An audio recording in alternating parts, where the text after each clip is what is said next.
Welcome back to the rhubarb experiment. If you remember, the very beginning of this was looking at how can we grow more rhubarb for less money. So we are jumping back into the project after 10 days. Let's see what the seeds have been up to.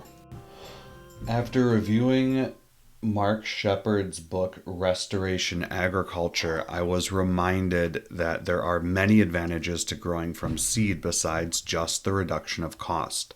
One of which is the increased diversity of genetics will make your plants more resilient and less fragile as a group. Okay, here we are for the heated and unheated rhubarb. Unheated rhubarb, we have 11 germinations.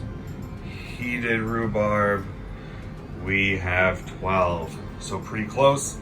I think the reason the unheated is more leggy is they didn't have as much sun. So, looks like heating rhubarb, probably not necessary.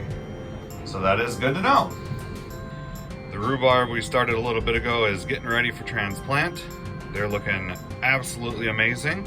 This is the Victoria Homestead rhubarb.